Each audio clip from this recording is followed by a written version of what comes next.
तो जय हिंद, नमस्कार। कैसे हैं आप सभी? आई होप आप सभी बहुत ही अच्छे होंगे। तो प्यारे साथियों, आप सभी देख रहे हैं कि कुछ विशेष हम लेकर आए हैं। आप लोग सोचते होंगे सर जी क्या है जी, क्या लेकर गुरु जी, बहुत झकाझक दिख रहा है। तो फिर बच्चों, हम जो ऑफलाइन में पढ़ाते हैं ना, उसी का टेस्ट का क्वेश्चन है, जिसमें से कि आपका 30 रहेगा सब्जेक्टिव प्रश्न और 20 रहेगा ऑब्जेक्टिव। जिसमें से 30 में से मारना पड़ेगा 15 को और 20 में से 20 ऑब्जेक्टिव मारना पड़ेगा। 30-20 कितना हो गया? 50 नंबर का प्रश्न हो जाएगा। ठीक है ना? टेस्ट कितना नंबर का हो जाएगा? 50 अंक का हो जाएगा। तो यदि आप अगर टीचर लोग हमें यदि देख रहे हैं, यदि आप चाहते हैं कि हर टेस्ट का सीरीज आप तक पहुंचे, जिस फॉर्मेट में हम अपना टेस्ट लेते हैं उसी फॉर्मेट में आप तक पहुंचे, ताकि आप उस टेस्ट का उस पीडीएफ से अपने बच्चों का टेस्ट ले सकते हैं, तो आप जो है ना इस नंबर पे 6201139196 पर आप सभी मैसेज कर दीजिएगा। इस पीडीएफ का आपसे एक भी चार्ज नहीं लिया जाएगा, 1 भी रुपया आपसे नहीं लिया जाएगा। ठीक है? तो चलिए क्लास को करते हैं स्टार्ट। तो जो है ना हमारा टेस्ट पहला शुरू हो रहा है। कौन टेस्ट है भाई? प्रथम टेस्ट है। और प्रत्येक शनिवार को मेरा टेस्ट होता है। उसके बाद साप्ताहिक टेस्ट है। उसके बाद जो है ना प्रत्येक 1 तारीख को मंथली टेस्ट भी होता है, जिसमें से कि आपका 3.25 घंटा का टेस्ट होता है मंथली टेस्ट। आपको वह क्वेश्चन भी प्रोवाइड कराया जाएगा। ठीक है ना? यदि आप इस पर मैसेज करते हैं तो चलिए क्लास को करते हैं स्टार्ट। तो देखिए टेस्ट का पहला क्वेश्चन क्या है। बहुत ही शानदार क्वेश्चन है। और दूसरी बात पता है क्या, जो हमारे ऑफलाइन के स्टूडेंट होंगे, है ना, अगर वह वीडियो अगर देख रहे होंगे तो उनको बहुत ही मजा आने वाला है, क्योंकि टेस्ट से पहले क्वेश्चन आउट हो गया, एक दिन पहले क्वेश्चन आउट हो गया है। क्या जी ना, वो बड़ा खुश है ना। चलिए क्वेश्चन आज ये पहला आपका एक है, अभाज्य गुणनखंड विधि द्वारा 17, 23 और 29 का एचसीएफ और एलसीएम ज्ञात कीजिए। तो चलिए जी इसको सॉल्व करते हैं। 17 है तो 17 गुना 1 तो हो जाएगा 17। 23 है तो हो जाएगा आपका 23 गुना 1। 29 है तो हो जाएगा 29 गुना 1। तो एचसीएफ आप सभी को पता है, एचसीएफ जो तीनों में कॉमन मिलेगा, तीनों में कॉमन हमारा 1 आ रहा है। एचसीएफ कितना आ गया? 1 आ गया। अब एलसीएम की बात करेंगे। एलसीएम क्या होगा? जो तीनों में कॉमन है उसे तो लेना ही है, प्लस में जो नहीं मिला, क्या क्या नहीं मिला? 17 नहीं मिला, उसके बाद 23 नहीं मिला, उसके बाद 29 नहीं मिला, सबको लेना है और यहाँ पे गुना करना है। तो चलिए गुना करते हैं। 17 तिया हो जाएगा 51 बचा 5, 17 दूनी 34 और 5 हो जाएगा 39 गुना अब बचेगा 29। तो चलिए इसको हम साइड में गुना कर देते हैं। 391 गुना 29, तो 9 9 में 81 बचा कितना? 8 9 तिया 27, 27 3 हो जाएगा 30, 5 35, 2 9 दूनी 18, 3 दूनी 6 1 7 हो जाएगा। चलिए 9 2 1 3 8 5 13 7 3 10 1 11। चलिए कितना हो गया? 11 33 9। ठीक है? अरे बस समझ में आगे बढ़ते हैं। क्वेश्चन नंबर आते हैं 2।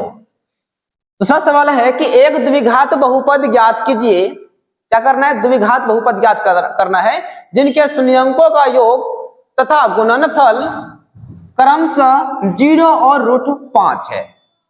ठीक है? तो चलिए इसे सॉल्व कर लेते हैं। माना कि द्विघात बहुपद के 2 शून्यक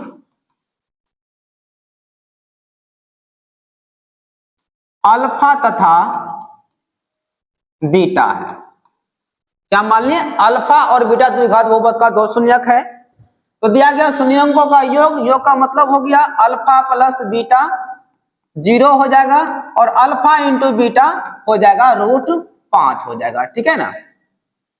तो शून्यंकों का योग और शून्यंकों गुणनफल तो दिया गया है, हमें निकालना द्विघात बहुपद। लिखेंगे अभीष्ट द्विघात बहुपद। ठीक है? तो इसका फॉर्मूला होता है x² minus alpha plus beta into x plus alpha into beta. ठीक है? तो x² minus alpha plus beta का वैल्यू 0 है, तो लिखेंगे 0 इंटू क्या है? x है प्लस अल्फा इंटू बीटा √5 है। ठीक है? तो 0 से गुना करेंगे तो हमारा 0 खत्म हो जाएगा, तो बचेगा x² minus √5। Sorry E minus तो खत्म हो गया, आपका ई वाला प्लस बचेगा √5। ये क्या हो गया हमारा अभिष्ट आंसर हो गया। ठीक है, चलिए जी आगे बढ़ते हैं। क्वेश्चन नंबर आपका 3 है। सवाल है अनुपातों A1/A2, B1/B2 और C1/C2 की तुलना कर ज्ञात कीजिए कि समीकरण द्वारा निरूपित रेखाएं एक बिंदु पर प्रतिच्छेद करती है या समांतर है अथवा समपाती है। तो देखिए एक बार मैं फिर से आप सबसे रिक्वेस्ट करना चाहूंगा, जो कि टीचर लोग हमें देख रहे हैं, भले आप हमसे बड़े भी हो सकते हैं, एज में छोटे भी हो सकते हैं, वो बड़ी बात मैंने नहीं रखता है, लेकिन सब बात का एक बात हम बोलना चाहेंगे, आपसे रिक्वेस्ट है कि जिस तरह से हम अपने बच्चों का टेस्ट लेते हैं साप्ताहिक और मंथली, तो प्लीज आप भी उसी तरह टेस्ट लीजिए। इससे क्या होगा, बच्चों में एक जुनून जग जाएगा। ठीक है ना, जुनून जग जाएगा। और क्या करते हैं हम लोग, जब टेस्ट लेते हैं, टेस्ट में किसका कितना नंबर आया वो लिस्ट बना के बाहर में टांग देते हैं कोचिंग के बाहर, ताकि पता है क्या होता है, ताकि और बैच का बच्चा आए तो देखेगा नहीं किसका जो है ना बेसी नंबर है। इससे बच्चा जो टेस्ट देता है उसको जो ना और जुनून जग जाता है कि नहीं भाई मेरा भी नंबर सबसे ऊपर होना चाहिए, मेरा भी 100 में 100 आना चाहिए, 50 में 50 आना चाहिए। वो अगले सप्ताह के लिए वो तैयारी करने के लिए तैयार हो जाता है वो। ठीक है ना, इसलिए पढ़ाना तो पढ़ता है, पढ़ाते ही है, लेकिन सबसे बेस्ट आपका होता है टेस्ट। यदि आप बढ़िया टेस्ट लेते हैं तो विद्यार्थी ऑटोमेटिक एक बेहतर तैयारी करेंगे। ठीक है ना, तो चलिए, तो इसका तुलना करना है। ठीक है, चलिए सॉल्व किया जाए। तो 5x - 4y + 8 = 0 equation first and 7x + 6y - 9 equation 0 equation हो गया सेकेंड। अब तुलना करना अनुपात से। चलिए अनुपातों A1/A2, तो A1 देखिए आपका 5 है, A2 कितना है 7 है, तो 5/7। ठीक है, B1/B2, तो B1 का मान -4 है और यह हमारा जो है ना 6 है। आप देख सकते हैं यहाँ पे 5/7 है, यहाँ पे 4/6 है। इसको कटाएंगे भी तो कोई दिक्कत नहीं, आप लोग कटा दीजिए, अगर कटाना है कटा दीजिए। 2 दूनी 4 और 2 तिया 6। तो यहाँ से क्या देख रहे हैं कि 5/7 और 2/3 माइनस में, जो कि बराबर नहीं है। हम लोग बोल सकते हैं क्योंकि A1/A2 = नॉट B1/B2, यानी कि A1 का अनुपात और B1 का अनुपात बराबर नहीं है। जब ऐसा रहेगा तो रेखाएं प्रतिच्छेदी होती है। ठीक है, इसलिए रेखाएं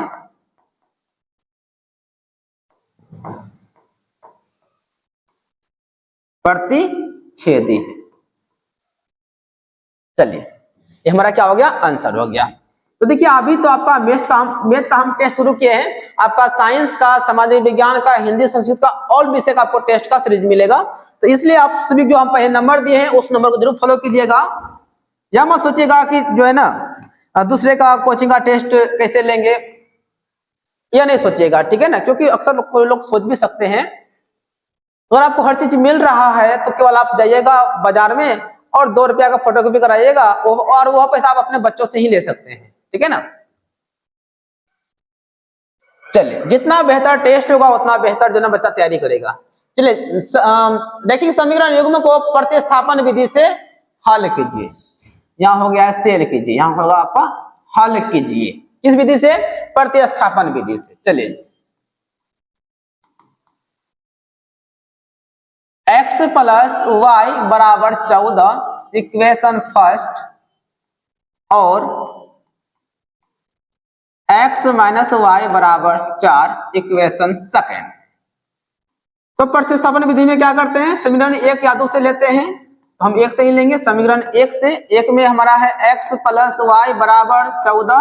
यहाँ से किसी एक चर का मान निकालेंगे 14, y को इधर भेजेंगे प्लस से हो जाएगा माइनस में। ठीक है, अब जो हमारा ये x का मान निकला है समीकरण 2 में बैठा देंगे। लिखेंगे समीकरण 2 में x का मान प्रतिस्थापित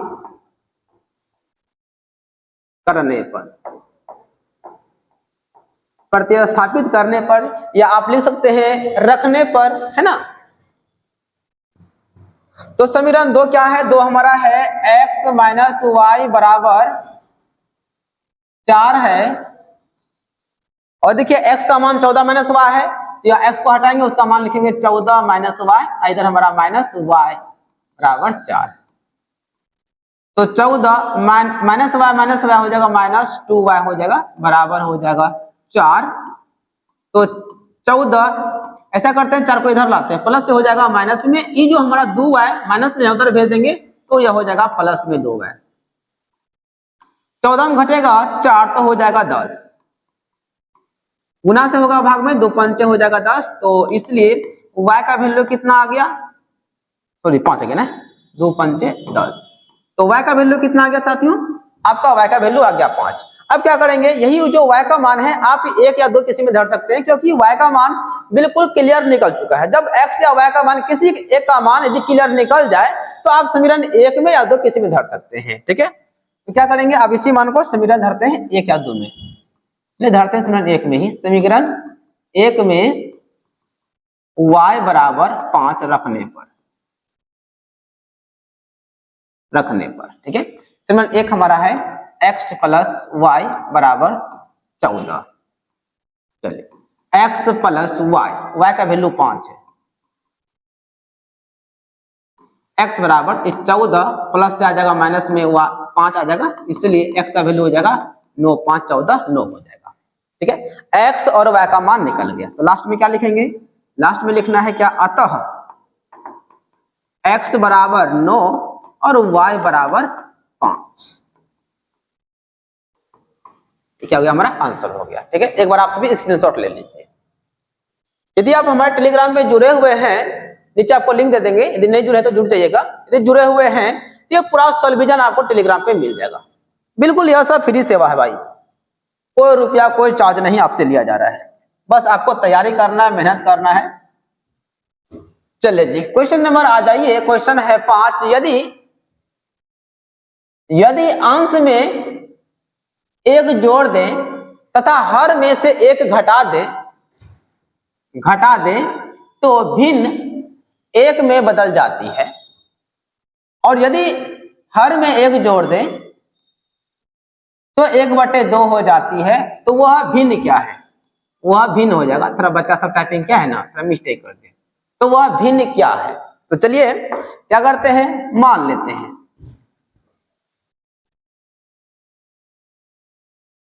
चलिए सॉल्व करते हैं इसको। माना कि भिन्न x/y है, मैंने माना कि वह भिन्न जो है x/y भिन्न है, ठीक है। तो लिखेंगे प्रश्न से यह हमारा भिन्न हो गया, x/y भिन्न हो गया, यह बराबर है। अब सवाल में क्या है, यदि अंश में 1 जोड़ दें, तो सभी को पता है ऊपर वाले अंश कहते हैं, नीचे वाले हर कहते हैं। यदि अंश में 1 जोड़ दें, लीजिए भैया हम अंश में 1 जोड़ दिए तथा हर में से 1 घटा दें, लीजिए नीचे वाला हर है, हर में 1 घटा दिए। जब अंश में 1 जोड़ दें और हर में 1 घटा दें तो भिन्न जो है भिन्न 1 में बदल जाती है, किसमें, 1 में बदल जाती है, यानी बराबर हो जाएगा 1। नीचे कुछ नहीं तो 1 रहता है, इधर से गुना करेंगे तो हमारा हो जाएगा x + 1, इधर से गुना करेंगे तो y - 1। तो x इसको इधर लाएंगे, प्लस से हो जाएगा माइनस में y, इधर -1 है, इस 1 को इधर भेजेंगे, ये हो जाएगा माइनस में 1। तो इसलिए x - y बराबर हो जाएगा -1 - 1 हो जाएगा -2। इक्वेशन हो जाएगा फर्स्ट, समीकरण पहला निकल गया। चलिए पुनः प्रश्न से फिर आते हैं, प्रश्न से वैसे लिखना है, भिन्न हमारा x/y, भिन्न को वैसे लिखना है और बराबर भी वैसे लिखना है, ठीक है। अब क्या कहता है, यदि हर में 1 जोड़ दे, हर तो नीचे वाला है, हर में 1 जोड़ दे तो भिन्न 1/2 हो जाती है। इसमें अंश में कुछ नहीं जोड़ना, केवल हर में जब 1 जोड़ेंगे वह भिन्न जो है ना 1/2 हो जाएगा। चलिए इधर से गुना करेंगे तो आपका हो जाएगा 2x, इधर से 1 से गुना करेंगे तो हो जाएगा y + 1 हो जाएगा। तो 2x इधर लेंगे तो -y बराबर हुआ 1। इक्वेशन क्या हो जाएगा, सेकंड। तो अब क्या करेंगे, समीकरण 1 और 2 को क्या करना है, सॉल्व करना है। सॉल्व करने पर जो x और y का मान निकलेगा उससे हम लोग भिन्न प्राप्त कर लेंगे, ठीक है। चलिए समीकरण 1 तथा 2 से, किससे? 1 और 2 से। 1 में हमारा है x माइनस वाई बराबर -2, इक्वेशन फर्स्ट है, और सेकंड में है 2x माइनस वाई बराबर 1, इक्वेशन सेकंड। चलिए अब यहां पे क्या करते हैं, चिन्ह को कर देते हैं चेंज। चिन्ह चेंज करेंगे ना, यह कट जाएगा। ये प्लस है तो दे देंगे माइनस, फिर माइनस है तो प्लस, ये प्लस है तो माइनस। जब चिन्ह को चेंज करते हैं तो लिखते हैं घटाने पर, यहां लिखना है घटाने पर। तो y माइनस और प्लस खत्म हो गया। यहाँ पे आपका देखिए माइनस क्या है, -2x में, इसमें घट जाएगा, तो -2x में घटेगा x, तो बचेगा क्या, -x बचेगा। और इधर देखिए -2 और -1 हो जाएगा -3, -3। यहां से आपका माइनस माइनस प्लस हो गया, तो इसलिए x का वैल्यू कितना आ गया, x का वैल्यू आ गया 3। अब जो x का वैल्यू 3 आया है, यही वैल्यू जो है ना समीकरण 1 या 2 में धर देंगे। चलिए समीकरण 1 में x बराबर 3 रखने पर, समीकरण 1 क्या था, एक हमारा है x माइनस वाई बराबर -2 है, तो x का मान 3 है, तो यहां धर देना है 3, इधर माइनस वाई बराबर है -2। तो माइनस वाई बराबर इधर -2 है, इसको इधर भेजेंगे, प्लस से हो जाएगा माइनस में, तो माइनस वाई बराबर हो जाएगा -5 हो जाएगा, माइनस माइनस हो गया प्लस, तो इसलिए y बराबर कितना आ गया, 5 आ गया। तो x का मान भी आ गया, x का भी मान आ गया और y का भी मान आ गया। अब निकाल लेते हैं भिन्न। चलिए नेक्स्ट पेज ले लेते हैं।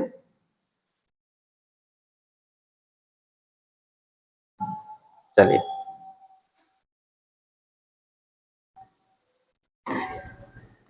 अतः वह भिन्न बराबर x बटे y था, और x का मान कितना आ गया था मेरे भाई, x का मान आ गया था, x का मान 3 और y का मान 5, तो हमारा भिन्न आ जाएगा, भिन्न आ जाएगा 3/5 आ जाएगा। ये क्या हो गया, हमारा अभिष्ट आंसर हो गया। ठीक है, चलिए आगे बढ़ते हैं। एक कौन लिख दिया जाए,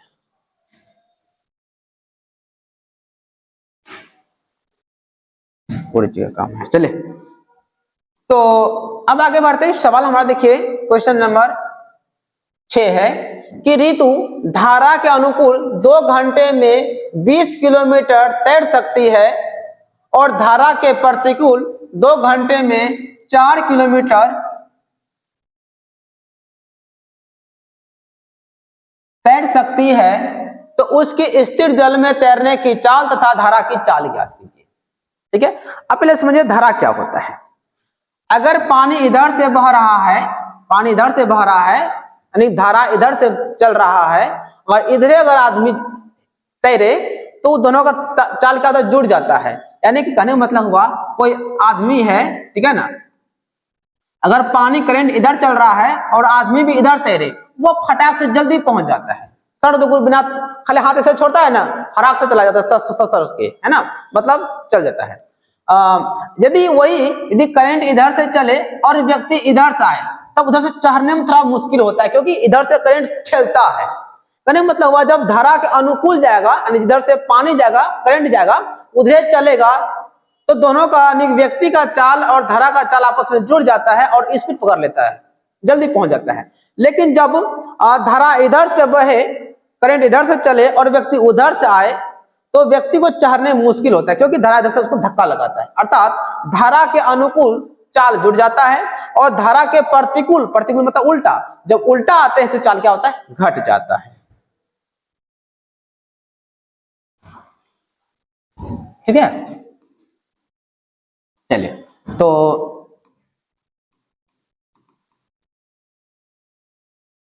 माना कि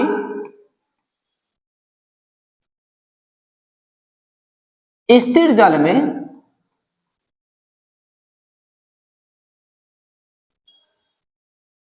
क्या था, माना कि स्थिर जल में ऋतु की चाल, चलिए ऋतु की चाल कितना मान लेते हैं, x किलोमीटर प्रति घंटा मान लेते हैं, ठीक है। तथा धारा की चाल, धारा की चाल y किलोमीटर प्रति घंटा मान लेते हैं, ठीक है। अब देखिए धारा के जब अनुकूल चलेगा तो दोनों का चाल क्या होगा, जुड़ जाएगा, ठीक है। निकाल लेते हैं पहले धारा के अनुकूल, धारा के अनुकूल ऋतु की चाल, धारा के अनुकूल, अनुकूल का मतलब हुआ जिधर से धारा जाएगा उधर ऋतु तैरेगी, तो वह सीधा जब मतलब दोनों का चाल जुड़ जाएगा, तो यानी कि ऋतु का चाल और धारा का चाल दोनों आपस में जुड़ जाएगा, इतना स्पीड हो जाएगा, x प्लस y किलोमीटर प्रति घंटा हो जाएगा। यदि वही बात करेंगे धारा के प्रतिकूल, धारा के प्रतिकूल ऋतु की चाल, या बोल सकते हैं ऋतु की तैरने की चाल भी बोल सकते हैं। धारा के प्रतिकूल, प्रतिकूल का मतलब होता है विपरीत, यानी उल्टा, करंट इधर से जाए और ऋतु उधर से आए तो चाल क्या होगा, घट जाएगा, तो x में घट जाएगा y किलोमीटर प्रति घंटा। चलिए यह तो हमारा हो गया धारा के अनुकूल हो गया, इस धारा के प्रतिकूल हो गया। चलिए अब देखिए यहाँ पे सवाल है कि ऋतु धारा के अनुकूल, ऋतु जब धारा के अनुकूल चलती है तो वह 2 घंटे में 20 किलोमीटर तैर जाती है, और वही ऋतु जब धारा के प्रतिकूल आती मतलब उल्टा आती है 2 घंटे में मात्र 4 किलोमीटर ही तैर सकती है। तो हमें निकालना है ऋतु की चाल और धारा की चाल क्या है। चलिए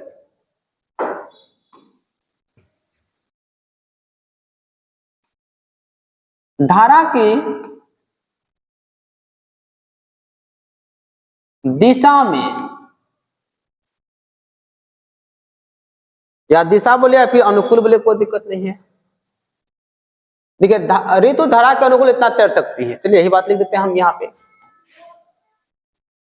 क्या लिखा हुआ है कि ऋतु धारा के अनुकूल 2 घंटे में 20 किलोमीटर तैर सकती है। चलिए ऋतु धारा के अनुकूल क्या था, 2 घंटे में 20 किलोमीटर, 2 घंटे में 20 किलोमीटर तैर सकती है,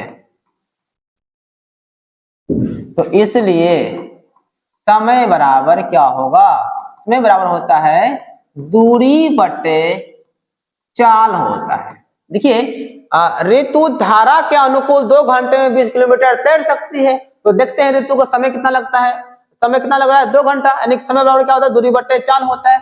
समय देखिए 2 घंटा है और दूरी कितना है, धारा के अनुकूल दूरी 20 किलोमीटर है, और देखिए धारा के अनुकूल चाल कितना है, देखिए धारा के अनुकूल ऋतु की चाल x प्लस y है, तो लिखेंगे x प्लस y, नीचे कुछ नहीं तो 1 है। चलिए इसको थोड़ा और हम ऊपर हटा के लिख देते हैं ताकि आप लोगों को दिक्कत ना हो। 2 है, नीचे 1 है, काट देंगे 10 बार में, जड़ से 1 बार में कट गया, गुना करेंगे तो आपका हो जाएगा x प्लस y बराबर हो जाएगा 10। इक्वेशन क्या हो गया जी, फर्स्ट हो गया, ठीक है। तो चलिए फिर जो है ना ऋतु, फिर वह क्या करती है, अब वह धारा के प्रतिकूल 2 घंटे में 4 किलोमीटर तैर सकती है। क्या लिखेंगे, फिर ऋतु धारा के प्रतिकूल फिर ऋतु जो है ना धारा के प्रतिकूल 2 घंटे में, टाइम वही है सेम है, 2 घंटे में 4 किलोमीटर तैर सकती है, तो इसलिए समय बराबर क्या हो जाएगा भाई, वही हो जाएगा दूरी बट्टे हो जाएगा चाल हो जाएगा, ठीक है ना। तो समय कितना है, समय तो वही 2 घंटा है, और दूरी कितना है, दूरी 4 है, और धारा के प्रतिकूल चाल जो ध्यान के धारा के प्रतिकूल चाल, तो देखिए ध्यान से धारा के प्रतिकूल जो है ना ऋतु चाल क्या है, x माइनस वाई है, तो क्या लिखेंगे यहाँ पे x माइनस वाई। कुछ नहीं तो एक है, यहाँ से कट जाएगा, दो बार में इधर से गुना करेंगे तो हो जाएगा x माइनस वाई बराबर हो जाएगा ये गुना दो, दो। इक्वेशन क्या हो जाएगा भाई सेकंड हो जाएगा। अब फर्स्ट एंड सेकंड को सॉल्व करना है, जहां से हमारा x और y का मान निकल जाएगा। चलिए समीकरण 1 तथा 2 से, एक में क्या था x प्लस वाई बराबर 10 था ना, 10 इक्वेशन फर्स्ट, और x माइनस वाई बराबर 2 था इक्वेशन सेकंड। चलिए यहाँ पे जोड़ेंगे, दोनों को जोड़ने पर हमारा यह y खत्म हो गया, प्लस और माइनस और प्लस में x हमारा हो जाएगा भाई 2x हो जाएगा, 10 2 12, 2 6 12, तो इसलिए x का वैल्यू कितना हो जाएगा 6। यानी कि मेरे साथियों x का वैल्यू कितना आ गया 6 आ गया। अब यही वैल्यू जो है ना 1 या 2 में धर देंगे तो हमारा y का वैल्यू निकल जाएगा। ठीक है, लिखेंगे समीकरण 1 में x बराबर 6,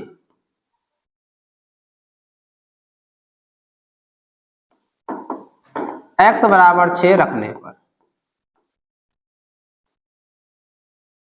एक हमारा है x plus Y equal to 10, तो x का वैल्यू 6 है प्लस y बराबर 10 है और y बराबर है 10 माइनस 6, तो चलिए y का वैल्यू हो जाएगा 6 4 10 हो गया 4।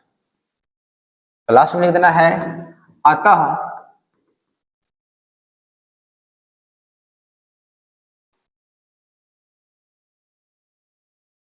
रेतों की चाल,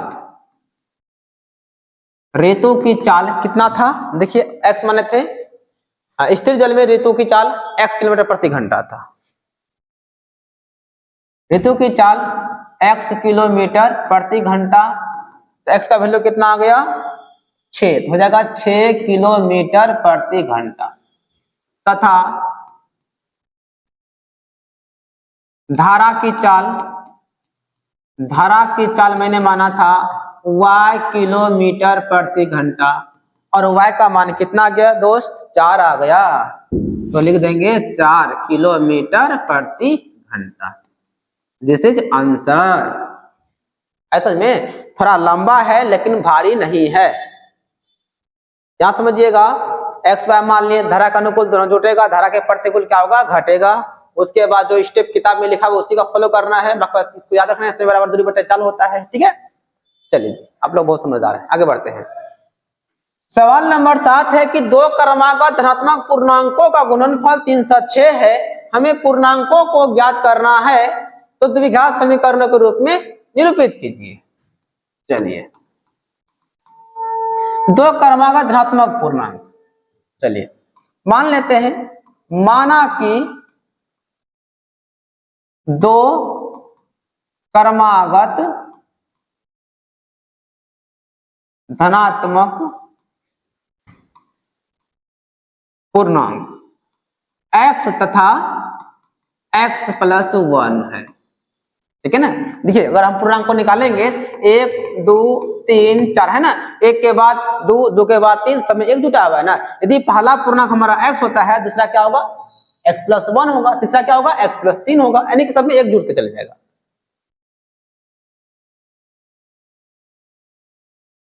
चलिए जी प्रश्न से, अब प्रश्न से क्या है, प्रश्न से है कि गुणनफल 306 है, यानी कि x इंटू एक्स प्लस 1 बराबर कितना है भाई 306 है। चलिए जी इसको गुना करते हैं, x गुना x हो जाएगा एक्स स्क्वायर प्लस x गुना 1 हो जाएगा x, इसको धर लेंगे, प्लस से हो जाएगा माइनस में बराबर 0। इसमें क्या अतः अभिष्ट द्विघात समीकरण, समीकरण तो आ गया क्या x square plus x minus 306 बराबर 0, ये हमारा क्या हो गया आंसर हो गया। ठीक है, चलिए आगे बढ़ते हैं। क्वेश्चन नंबर आते हैं 8, और 8 में है एपी 0.6 1.7 2.8 3.9 के प्रथम पद और सारवंतर ज्ञात कीजिए। बहुत ही सिंपल है, प्रथम पद और सारवंतर। तो चलिए प्रथम पद इसको हम लोग क्या बोलते हैं, ये कहते हैं चलिए प्रथम पद, ए कहते हैं, जो कि पहला पद हमारा हो गया 0.6, ठीक है। और सार्वंतर लिखना है, सार्वंतर, सार्वंतर जिसे हम लोग डी कहते हैं, कॉमन डिफरेंस कहते हैं। यह होता है a2 माइनस a1 होता है। a2 देखिए आपका ई वाला हो गया 1.7, a1 हमारा हो गया 0.6, 0.6 घटेगा तो होगा 1.1, ठीक है। चलिए अगला सवाल पढ़ते हैं। अब थोड़ा इस सवाल को थोड़ा ध्यान से देखिएगा, कहीं इसमें आप लोग मिस्टेक नहीं कीजिएगा। बहुत ही वीवीआई सवाल है, बहुत ही खास सवाल है, इसलिए आपको बोलते थोड़ा ध्यान से देखिएगा, ठीक है ना। गड़बड़ कीजिएगा तो फिर दिक्कत होगा। क्वेश्चन नंबर 9 है, एपी है 3, 8, 13 में 253 में, यह अंतिम पद है, में अंतिम पद से 20वां पद ज्ञात कीजिए। देखिए यहाँ पे पूछा है क्या अंतिम पद से, यदि बोलता है 20वां पद तो कोई दिक्कत नहीं होता, लेकिन बोला क्या अंतिम से, मतलब यहां से निकालना है 20वां पद, तो यहाँ भैया अगला पद तो हमारा है नहीं, तो क्या करेंगे, इसी को उल्टा देंगे, एपी को उल्टा देंगे। तो अंतिम पद से पूछा है ना, अंतिम को पहला कर देंगे, पहला को अंतिम कर देंगे, तो अंतिम पद हमारा पहला पद हो जाएगा। तो क्या लिखेंगे, एपी को पलटकर लिखने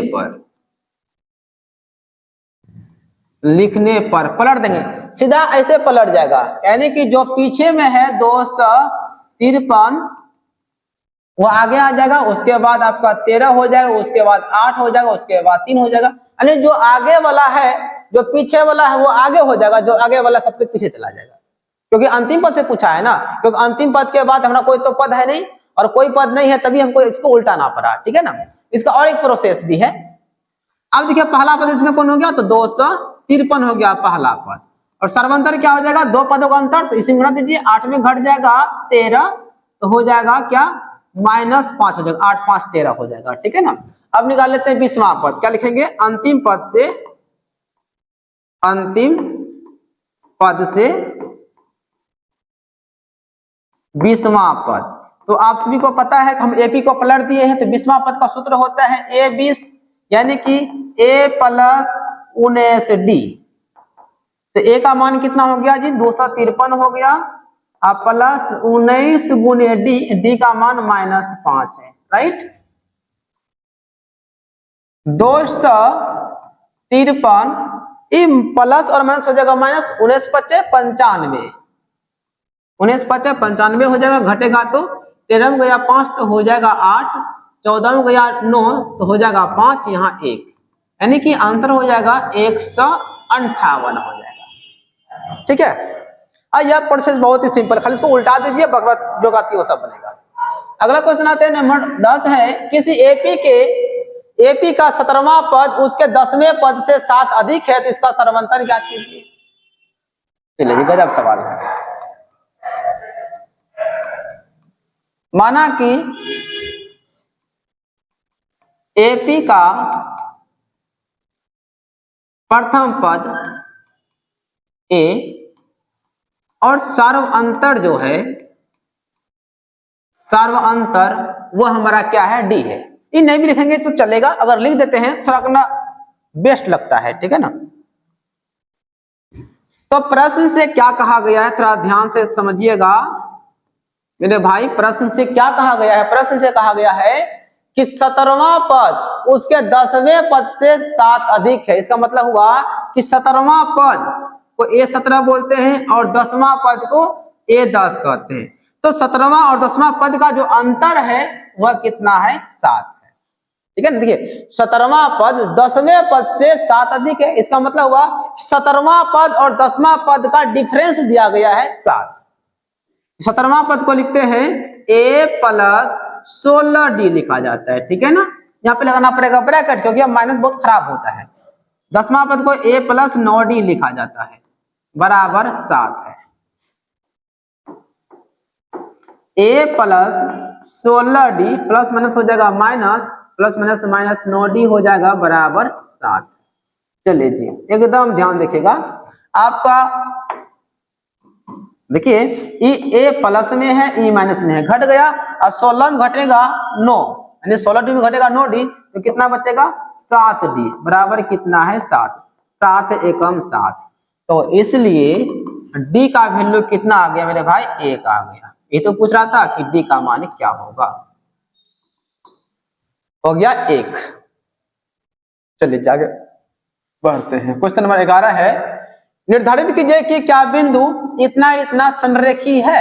अब देखिए, आपको हम बताए थे कि संरेखी का स्थिति में त्रिभुज का क्षेत्रफल क्या होता है, 0 होता है।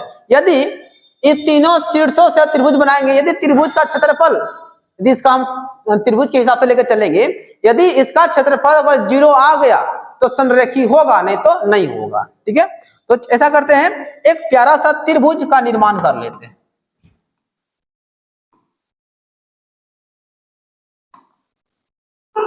ए, बी और सी। ए का मान 1 और 5 और बी का मान 2 और 3, सी का मान -2 और -11 है। चलिए, तो ए बी सी एक त्रिभुज मैंने मान लिया, और मान लेते हैं कि अब यह संरेखी है। अभी है कि नहीं पता नहीं, लेकिन मान लेते हैं कि संरेखी है। माना कि बिंदु ए 1 5, बी 2 3 तथा सी -2 और -11 संरेखी है। संरेखी है तो इसलिए एरिया ऑफ त्रिभुज ए बी सी बराबर हो जाना चाहिए 0। यदि हमारा शीर्ष ए बी सी से बनने वाला त्रिभुज यानी बिंदु ए बी सी यदि संरेखी है, तो संरेखी के परिस्थिति में त्रिभुज का क्षेत्रफल हमेशा 0 होता है। ठीक है, यदि क्या लिखे, माना कि बिंदु ए बी सी संरेखी है। यदि संरेखी है बिंदु, तो वह क्या होगा, एरिया जो है ना, क्षेत्रफल जो है त्रिभुज का, वह 0 के बराबर हो जाएगा। चलिए, तो त्रिभुज का क्षेत्रफल क्या होता है, आप सभी को पता है, 23 31 12 होता है। क्या होता है जी, याद रखिएगा, 23 31 12। ठीक है, यानी कि 1/2 x1 23 का मतलब हो गया आपका y2 - y3, यानी कि y2 - y3 हो गया 23। उसके बाद फिर x2 31, तो y3 - y1 3 रहेगा 12, इसका मतलब y1 - y2 हो गया। ठीक है ना, इसको याद करने का शॉर्ट ट्रिक है, 23 31 12। बाकी बात यहाँ पे x1 x2 x3 तो रहने नहीं करेगा। अब बराबर क्या हो जाएगा, 0। यदि हमारा यह तीनों बिंदु संरेखी होगा तो वह त्रिभुज का क्षेत्रफल जो निकलेगा वह 0 के बराबर हो जाएगा। यदि बराबर नहीं होगा तो संरेखी नहीं होगा, सिंपल सी बात है।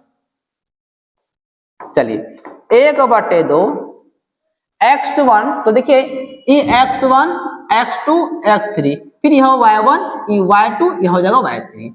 x1 हमारा 1 है, यहाँ पे लिखना हमें 1, y2 - y3, y2 तो हो जाएगा 3, y2 3 माइनस y3 देखिए -11 है, -11 और यहाँ पे -1 हो जाएगा, माइनस माइनस +11 हो जाएगा। उसके बाद x2 1 2, x2 हमारा 2 है,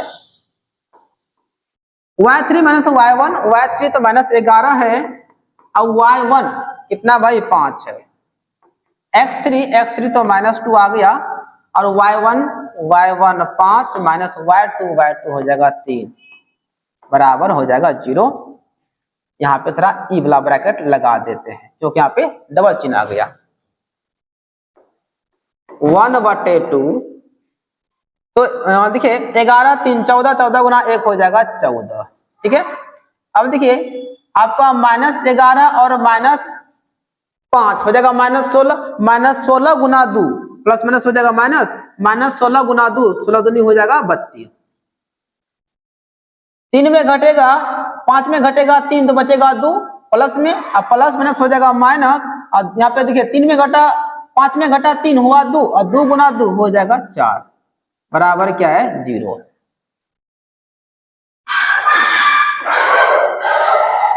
ऐसा करते हैं, अगला पेज ही ले लेते हैं।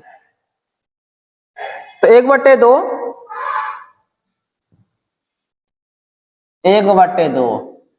क्या था, 14 तो रहेगा, -32 और -4 हो जाएगा -36, बराबर इधर क्या है 0 है। 1/2 गुना घटेगा हो जाएगा 2, हो जाएगा 2 माइनस बराबर 0। ये हो जाएगा 11 बार में -11 बराबर 0।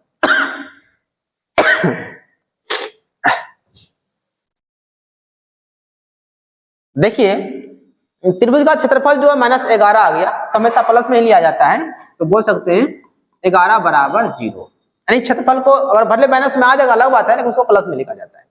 देखिए त्रिभुज का क्षेत्रफल यहाँ पे 11 है, यहाँ पे 0 है, क्या बराबर हुआ? नहीं हुआ, क्योंकि 11 = नॉट 0, 11 0 के बराबर नहीं है। इसलिए दिए गए बिंदुए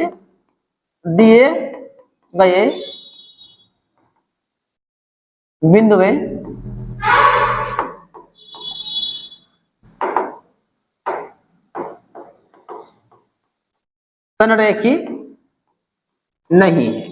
जो बिंदु दिया गया था वह संरेखी नहीं है, क्योंकि यदि संरेखी होता तो क्षेत्रफल 0 के बराबर हो जाता, लेकिन बराबर नहीं हुआ, तो क्या लिखे? 11 = नॉट 0, यानी कि क्षेत्रफल 11 जो है वह 0 के बराबर नहीं हुआ, इसलिए दिए गए बिंदुए संरेखी नहीं है।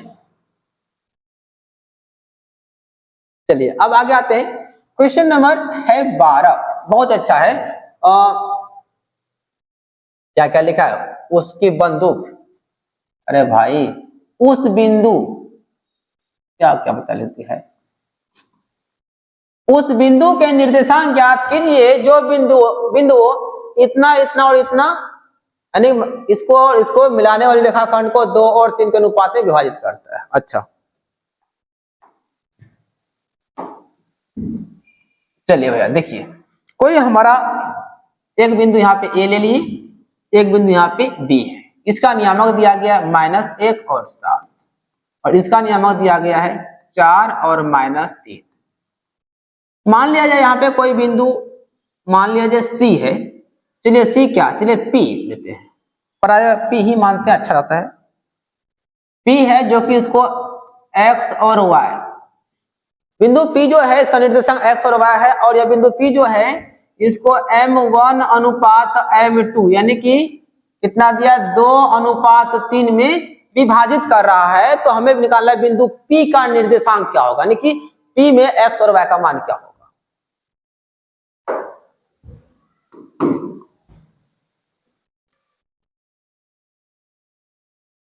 माना कि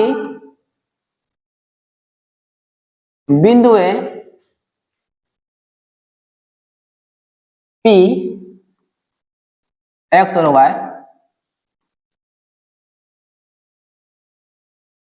बिंदुओं A क्या क्या दिया था, -1 7 तथा B 4 -3 को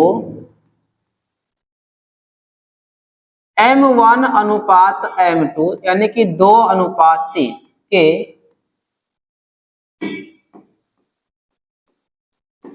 अनुपात में विभाजित करता है।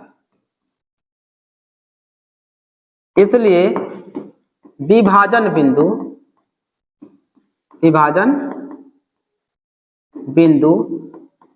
P के निर्देशांक,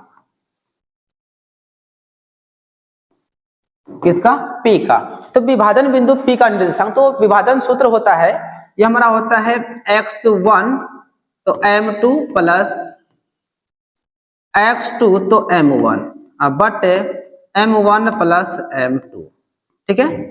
अब यहाँ होगा y1 तो हो जाएगा m2 प्लस y2 तो m1 बटे हो जाएगा m1 प्लस m2।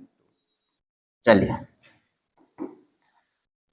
तो x1 पहला वाला हमारा 1 हो जाएगा x1 गुना m2, देखिए m1 वाला हो गया e2 और m2 वाला हो जाएगा e2, हो जाएगा 3 प्लस x2 तो x2 हो जाएगा 4 गुना m1 हो जाएगा 2, अब बट्टे हो जाएगा 2 + 3।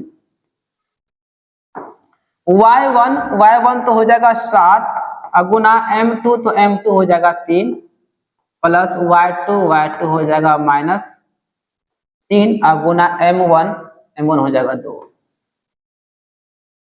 बट्टे हो जाएगा वही 2 + 3। थोड़ा यहाँ पे घेरना पड़ेगा ऐसे, ठीक है ना। तो ऐसे ना जब यहाँ ई वाला ब्रैकेट लगाएंगे तो यहाँ पर ई वाला ब्रैकेट नहीं देना चाहिए, ठीक है। तब यहाँ पे जो है ना आप दूसरा लगा सकते हैं, या बड़की लगा सकते हैं या मंझली लगा सकते हैं, क्योंकि छोटी ब्रैकेट आपका बीच में आ चुका है, तो इस सब पर भी ध्यान देना पड़ता है। हाँ जी, चलिए आइए। तो यहाँ माइनस है, प्लस माइनस हो जाएगा माइनस, 1 गुना 3 3 और प्लस 4 दूनी 8, 3 2 हो जाएगा 5, ठीक है। 7 या 21 माइनस 3 दूनी हो जाएगा 6 बट्टे हो जाएगा 3 2 5, बटेगा तो हो जाएगा 5 बट्टे हो जाएगा 5, और इधर कितना 15 चौके 15, 15 बट्टे हो जाएगा 5, तो 5 एकम 5, 5 तिया 15, आपका हो जाएगा 1 और 3, यानी कि बिंदु P का जो निर्देशांक आ जाएगा वह 1 और 3, यानी यहाँ पर 1, यहाँ पे हो जाएगा 3। चलिए जी, एक बार स्क्रीनशॉट आप लोग आराम से खींच लीजिए। अगला क्वेश्चन आते हैं, क्वेश्चन नंबर 13 है। यार बच्चा सर क्या कहते, उस त्रिभुज का क्षेत्रफल ज्ञात कीजिए जिसके शीर्ष दिया गया है। चलिए, एक त्रिभुज है मेरे दोस्त, आ जाइए पार्टी, ये देखो मेरे दोस्त पार्टी, यहाँ देखो थोड़ा ध्यान से, है ना। ए है, बी है और सी है। ए का जो है ना 2 और 3 है, और बी का आपका -1 और 0 है, और सी का आपका 2 और -4 है।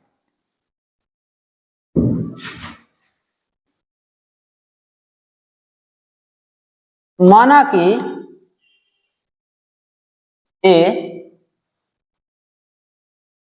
लिख देते हैं बिंदु, अच्छा रहेगा।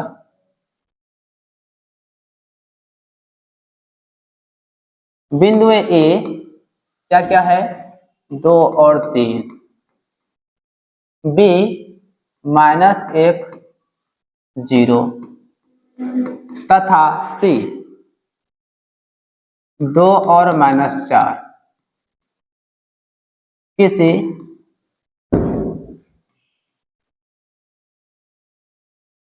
त्रिभुज के शीर्ष हैं। क्या किसी त्रिभुज का शीर्ष है, तो इसलिए एरिया ऑफ त्रिभुज ABC, एरिया ऑफ त्रिभुज ABC, इसका क्षेत्रफल होता है 1/2 x1 y2 - y3 plus x2 y3 - y1 plus x3 y1 - y2, यानी कि 23 31 12। चलिए ध्यान से देखिएगा, 1/2 x1 का मान 2 है, और y2 का मान तो 0 है, -y3 हो जाएगा, मान देखिए y3 -4 है, -4 और यहाँ पे माइनस हो जाएगा आपका +4। x2 का मान तो -1 है, और y3 तो -4 है, y1 3। यहाँ पे थोड़ा ई वाला ब्रैकेट का इस्तेमाल करना पड़ेगा, क्योंकि यहाँ पे आ गया है डबल चिन्ह, माइनस भी है और प्लस भी है। x3 का मान 2 है, और y1 का मान 3 और y2 का मान 0 है।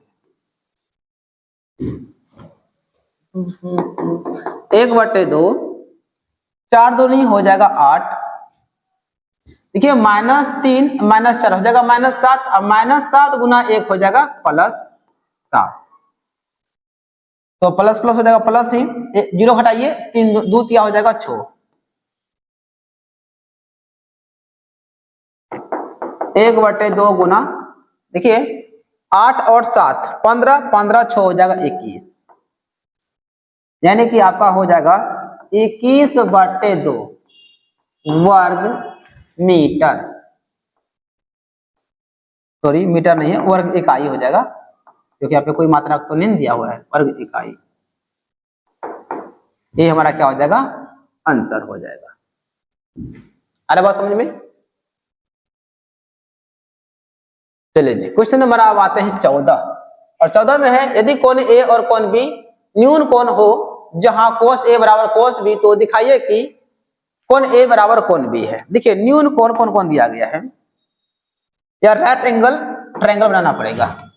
देखिए समकोण त्रिभुज,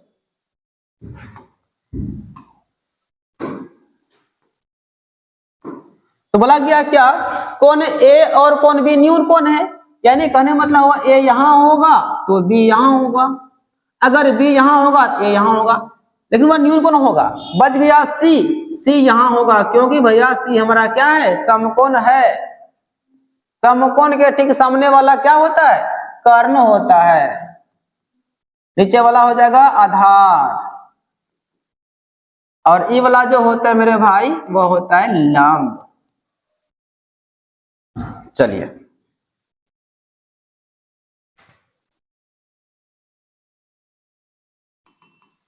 चलिए क्या दिया है, तो आते हैं समकोण त्रिभुज। समकोण त्रिभुज ए बी सी में जिसका कि कोण सी सी 90 डिग्री तथा कोण ए एवं कोण बी न्यून कोण है, तो सिद्ध करना है, सिद्ध करना है, क्या सिद्ध करना है, तो कोण ए बराबर हो जाएगा कोण बी, यही बात को सिद्ध करना है। पहले तो हमारा ए बी सी एक समकोण त्रिभुज है जिसमें कि कोण ए और कोण बी न्यून कोण है और कोण सी हमारा हो जाएगा समकोण, तो दिखाना है कि कोण ए और कोण बी बराबर है, यानी कि ई वाला कोण और ई वाला कोण आपस में क्या होगा भाई मेरे, बराबर होगा। ठीक है, तो चलिए जो दिया गया है उसी से चलेंगे। दिया गया है, या सीधा आप लिखे ना एक चीज, प्रश्न से लिखिए मजा आ जाएगा।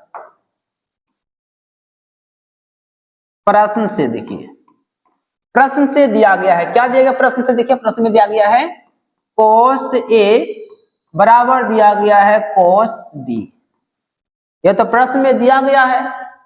तो कोस ए का एंगल से देखेंगे, ए का एंगल से हो जाएगा आधार, सॉरी ए का सामने वाला हो जाएगा लंब, ई वाला हमारा हो जाएगा आधार, ई वाला हो जाएगा कर्ण, कर्ण कभी चेंज नहीं होता है। तो कोस का फॉर्मूला क्या होता है, आधार बटे कर्ण होता है, तो इस एंगल से सामने वाला तो हमारा लंब हो जाएगा, आधार हमारा हो जाएगा ए सी, इसका हो जाएगा ए सी बटे कर्ण ए बी।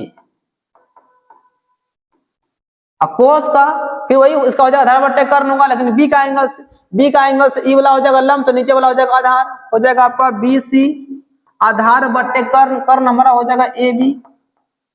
अब देखिए गुना में हो जाएगा भाग में, इसको यहां से काट सकते हैं, तो बच गया ए सी बराबर बी सी। अब यहां समझिएगा ध्यान से, कितना विद्यार्थी गलती यहाँ क्या करता है कि ऐसे करेगा, सी सी काट देगा, अब बोल देगा ए बराबर बी, बाद में अपने मन से कोण लगा देगा, हो गया सही, नहीं गलत हो गया आपका, ऐसे नहीं करना है भाई, आंसर नहीं पुराना है। यहाँ देखिए ये बचा है ना, और आप लोग 9th में एक थ्योरम पढ़े होंगे, बराबर भुजाओं के समूह कोण बराबर होते हैं। यहाँ पे हमारा ए सी जो है ना बी सी के बराबर है, ए सी देखिए ये ए सी भुजा जो है वह बी सी इसके क्या है, बराबर है, तो बराबर भुजाओं के समूह कोण भी बराबर होते हैं। तो यहाँ पे हम लोग लिख सकते हैं ए सी का सम्मुख कोण कौन है, ए सी, देखिए ए सी का सम्मुख जो कोण है वह कोण बी है, उसके बाद बी सी है, तो बी सी का जो सम्मुख कोण है वह कोण ए है, कोण ए है। ये कैसे हुआ नीचे में आपको लिखना पड़ेगा, ठीक है ना, इसको आप चाहे सीधा लिख दीजिए ए बराबर कोण बी, वही बात हुआ प्रूव, नीचे लिखना पड़ेगा, क्योंकि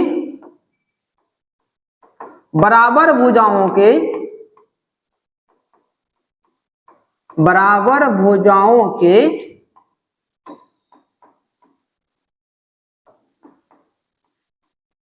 सम्मुख कोण भी बराबर होते हैं, बराबर होते हैं।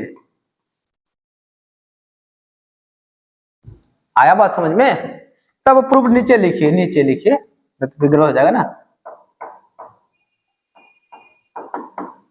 आ रहा कुछ समझ में? ऐसे कभी गलती मत कीजिएगा, सी काट दीजिएगा, ऐसा कभी नहीं होता, ऐसा कोई रूल कोई नियम नहीं होता है, ठीक है ना। ये नियम होता है 9th पेपर में पढ़े होंगे कि बराबर भुजाओं के सम्मुख कोण बराबर होते हैं और बराबर कोण के सम्मुख भुजा भी बराबर होते हैं। अब यह थ्योरम पढ़े जरूर होंगे। चलिए क्वेश्चन नंबर आते हैं 15, और 15 में आपका क्या है कि यदि 10 a प्लस बी बराबर √3 है और tan a माइनस बी बराबर 1/√3 है, ये आपका बड़ा हो जाएगा। तो a और b का मान निकालना है, ठीक है। तो चलिए जी इसको सॉल्व किया जाए।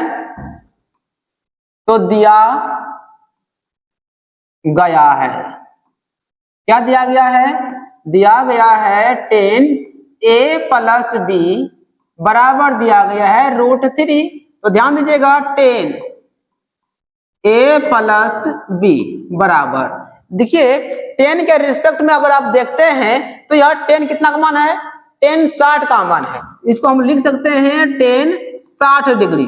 अब यहां से गलती मत कीजिएगा, ये tan खत्म a प्लस बी बराबर 60, ऐसा नहीं कीजिएगा, यहाँ पर भी गलती हो जाएगा। आप 8.1 में पढ़े हैं, कभी भी हमारा निष्पत्तियां और एंगल गुना में कभी नहीं होता है, ठीक है ना। तो कैसे होगा सर जी? बस ऐसे नियम है, यदि हमारा निष्पत्तियां समान है तो एंगल समान होगा, बस यही इसका नियम है। तो हमारा a प्लस बी हमारा हो जाएगा 60 डिग्री। गलती से भी आप इसको tan नहीं काटेगा। यदि आपको कोई सिखाता है या आप गलती से सीख लेते हैं तो बिल्कुल आपका तो आंसर सही हो जाएगा एग्जाम में, लेकिन आपका according to rule wrong answer, ठीक है ना, मेथड इज रॉन्ग हो जाएगा, आपको गलत हो जाएगा।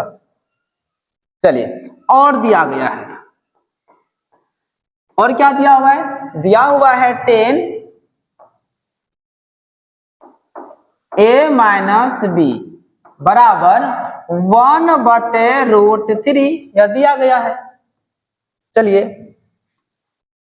tan a माइनस बी बराबर, आप देख सकते हैं 1/√10 के रिस्पेक्ट में क्या है? यह tan आपका हो जाएगा, यह 30 का मान है। यहाँ पर भी आपका हो जाएगा a माइनस बी बराबर हो जाएगा 30 डिग्री। आपको हम एक बार फिर से समझा देते हैं, कभी tan नहीं काटिएगा, कोई साइन रहे कोट रहे मत काटिएगा, गलती हो जाएगा भाई, ठीक है ना, बाद में मत बोलिएगा। समीकरण 1 तथा 2 से, 1 और 2 से, 1 में हमारा था क्या? a प्लस बी बराबर 60 डिग्री, और 2 में क्या था भाई? a माइनस बी बराबर 30 डिग्री। चलिए जोड़ेंगे दोनों को,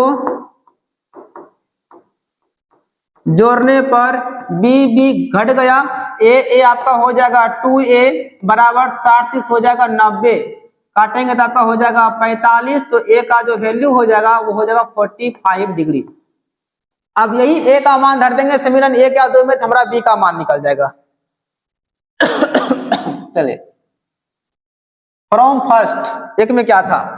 एक में था a प्लस बी बराबर 60, तो a प्लस बी बराबर हमारा 60 है, तो कितना था a का मान? 45। चलिए a का मान 45 प्लस हो जाएगा b बराबर कितना? 60 है। तो b का वैल्यू क्या हो जाएगा? 60 माइनस हो जाएगा 45, क्योंकि प्लस हो जाएगा माइनस में, तो इसलिए मेरे भाई b का वैल्यू कितना हो जाएगा आपका? 15 डिग्री हो जाएगा, ठीक है ना। लास्ट में लिख देना है, अतः a का हो गया आपका 45 डिग्री और b का हो गया आपका 15 डिग्री, ठीक है। अरे बस समझ में एकदम ध्यान देखिएगा, कोई जल्दबाजी को हड़बड़ी गड़बड़ी नहीं करना है, नहीं तो दिक्कत हो जाएगा। चलिए भाई क्वेश्चन नंबर आगे बढ़ते हैं। क्वेश्चन नंबर आज है 16, और 16 में क्या है?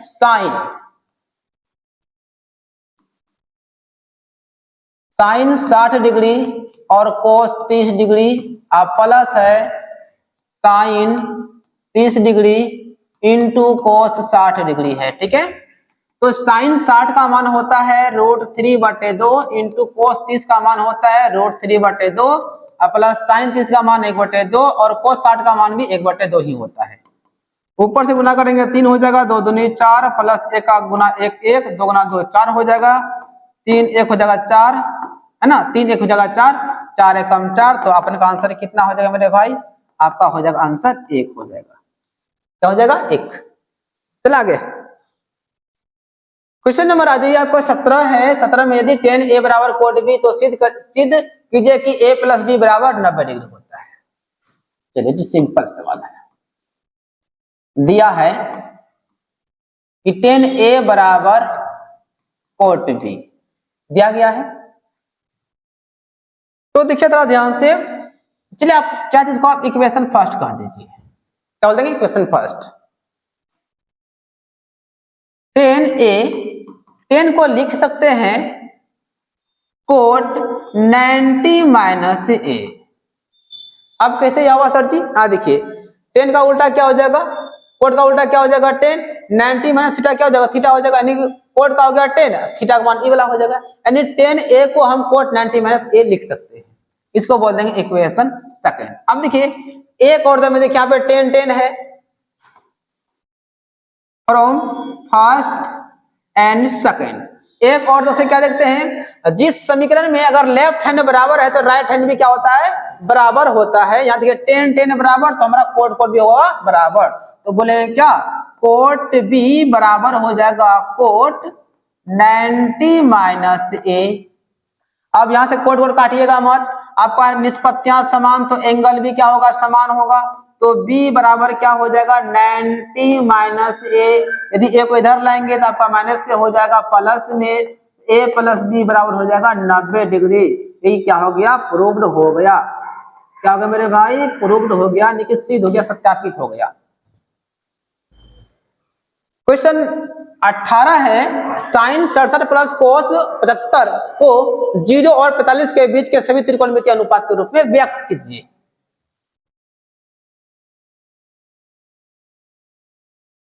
Sign 67 degree plus cos 75 degree, ठीक है। देखिए ध्यान से, साइन 90 में हम घटा देंगे 23 डिग्री, तो कितना बचेगा, देखिए साइन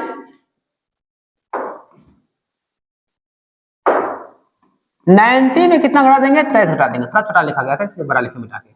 उसके बाद देखिए कोस 90 में घटा देंगे 15, तो कितना बचेगा आपको 75 बचेगा। और साइन 90 माइनस थीटा हमारा हो जाएगा कोस थीटा, हो जाएगा कोस थीटा का हो जाएगा 23 डिग्री प्लस कोस 90 माइनस थीटा क्या होता है, साइन थीटा होता है जी, साइन 15 डिग्री। अब देखिए यह जो मान आया हमारा जो है ना 0 से लेकर 45 के बीच का मान है, 23 से 15 है, ठीक है। चलिए आगे बढ़े, चलिए आगे बढ़ते हैं।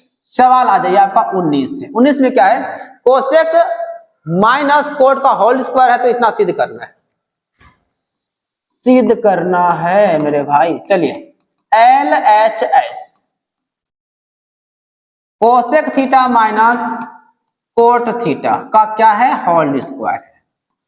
कोसेक का होता है 1 बटे साइन थीटा, माइनस कोट का होता है कोस बटे साइन थीटा, इसका हो जाएगा होल स्क्वायर। ध्यान दीजिएगा यहाँ पे आपका है, यहाँ पे साइन थीटा 1 माइनस हो जाएगा कोस थीटा, ऊपर से क्या है होल स्क्वायर है। यह स्क्वायर दोनों के लिए है, ऊपर वाले के लिए भी है और नीचे वाले के लिए भी है। हम इसको लिख सकते हैं 1 माइनस कोस थीटा का होल स्क्वायर अब बट्टे साइन थीटा का भी स्क्वायर लिख सकते हैं, राइट।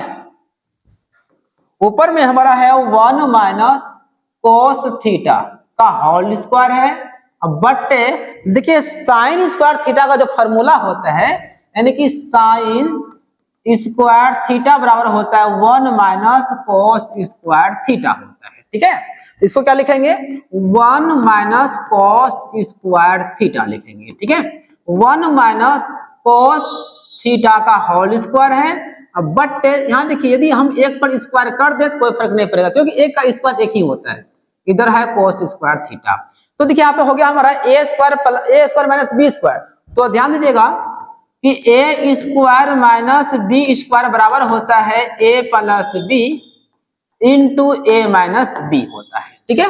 यहाँ पर भी वही होगा, यहाँ देखिए स्क्वायर है, स्क्वायर का मतलब 2 बार 1 minus cos theta into 1 minus cos theta, इसको 2 बार लिखा जाए, राइट। अब देखिए ए स्क्वायर माइनस बी स्क्वायर, तो क्या होगा ए प्लस बी इंटू ए माइनस बी, अर्थात 1 प्लस हो जाएगा कोस यानी ए प्लस बी इंटू ए माइनस बी, 1 माइनस हो जाएगा कोस थीटा। अब यहां से काट दीजिए, ये देखिए माइनस माइनस वाला खत्म हो गया, अब 1 माइनस हो गया आपका कोस थीटा, अब बट 1 प्लस हो जाएगा आपका कोस थीटा। ये क्या हो गया हमारा प्रूव्ड हो गया। चलिए आया बात समझ में, एकदम प्यारे बच्चों एकदम सीधा से देख लेना है, पूरा वीडियो देखना है, यदि आप चाहते हैं टेस्ट में पूरा नंबर आए तो आपको पूरा देखना पड़ेगा। क्वेश्चन नंबर आ जाते हैं 20 पे, और 20 का सवाल क्या है, इतना सिद्ध करना है 1 प्लस है साइन ए बट 1 माइनस है साइन ए। इसका कर देंगे परिमेयकरण साथियों, 1 माइनस हो जाएगा प्लस में साइन ए बट 1 प्लस हो जाएगा साइन ए। ठीक है, 1 प्लस साइन ए दोनों सेम है तो इस पर हम स्क्वायर कर देंगे। और नीचे देखिए a minus B into A plus B, तो a minus B into A plus B होता है a स्क्वायर माइनस होता है b स्क्वायर। ठीक है, 1 प्लस साइन ए का होल स्क्वायर है, अब बट्टे देखिए एक का वर्ग तो एक ही रहेगा,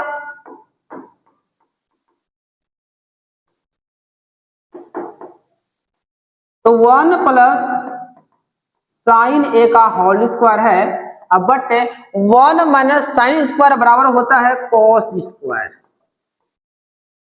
अब चलिए थोड़ा ध्यान से देखिएगा, यहां देखिए 1 प्लस साइन स्क्वायर, यहाँ पे 2 को है, स्क्वायर का मतलब क्या 2 को है, यहां से रूट में से 1 बाहर निकल जाएगा, तो 1 प्लस क्या निकल जाएगा साइन रूट से बाहर निकल जाएगा, और नीचे आपका क्या है कोस स्क्वायर है, यहां से भी हमारा कोस बाहर हो जाएगा, तो कोस ए बाहर हो गया। और यहाँ नीचे जो हमारा हर में कोस जो है यह दोनों के लिए भी है, दोनों के लिए है, यानी कि हम इसको लिख सकते हैं 1 बटे कोस ए प्लस साइन के नीचे भी कोस को लिख सकते हैं। लघुत्तम निकालेगा, लघुत्तम हमारा कोस ही आ जाएगा, तो 1 बटे कोस जो है वो हमारा होता है सेक ए, और साइन बटे जो कोस होता है वो हमारा होता है टेन।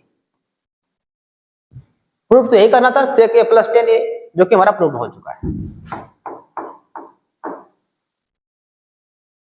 VED proved. ठीक है, चलिए आगे बढ़ते हैं। सवाल नंबर आते हैं 21। 21 में है धरती पर एक मीनार ऊर्ध्वाधर खड़ी है, धरती पर एक मीनार बिल्कुल ऊर्ध्वाधर खड़ी है,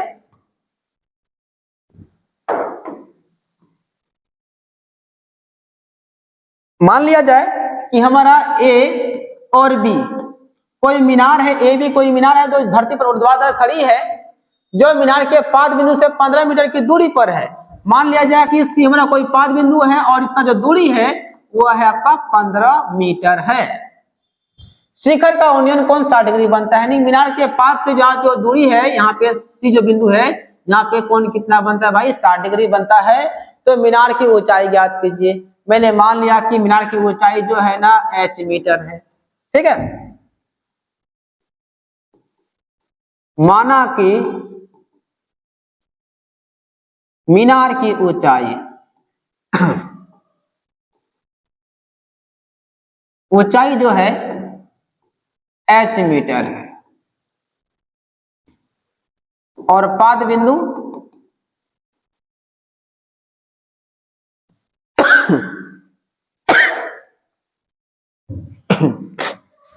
पाद बिंदु BC जो है वह है 15 मीटर है। तो चलिए आते हैं समकोण त्रिभुज ABC में, जिसका कि कोण भी 90 डिग्री है। यदि इस एंगल से देखेंगे ये हो जाएगा लंब, नीचे वाला हो जाएगा आधार। लंब बटे आधार किस में आता है 10 में आता है, तो हो जाएगा 10 60 डिग्री। लंब हो जाएगा AB, आधार हो जाएगा BC। चलिए 10 60 का मान होता है √3, और AB कितना है h मीटर है, और BC हमारा है 15। कुछ नहीं तो नीचे 1 है, इसलिए इधर से अगर गुना करें 1 गुना h तो हो जाएगा h, और इधर से गुना करेंगे हो जाएगा 15 √3 मीटर। अतः मीनार की ऊंचाई 15 √3 मीटर है। ठीक है, आ रहा समझ में ना? तो आप लोग कमेंट में बताइएगा कि आपको वीडियो कैसा लग रहा है, समझ में आ रहा है या फिर समझ में नहीं आ रहा है। एक बार कमेंट में जरूर लिखिएगा, और जितने विद्यार्थी वीडियो देख रहे हैं अपना प्रेजेंट उपस्थिति जरूर दर्शाइएगा कमेंट में कि हाँ सर जी हम वीडियो देखें। ठीक है। हाँ, तो सवाल नंबर आ जाइए आपका 22 है कि दो वृत्तों की त्रिज्या क्रमशः 19 सेंटीमीटर और 9 सेंटीमीटर है, उस वृत्त की त्रिज्या ज्ञात कीजिए जिसकी परिधि इन दोनों वृत्तों की परिधियों के योग के बराबर है। कहने का मतलब हुआ कि दो छोटा छोटा वृत्त है, ये वाला वृत्त है, फिर जो है ना ये वाला वृत्त है, इन दोनों को जब जोड़ते हैं एक बड़ा ऐसा वृत्त बन जाता है। तो इनका त्रिज्या R1 है, इनका त्रिज्या R2 है, लेकिन इसका त्रिज्या बड़ी हो जाएगी, तो बोल देंगे बड़ी आर। ठीक है,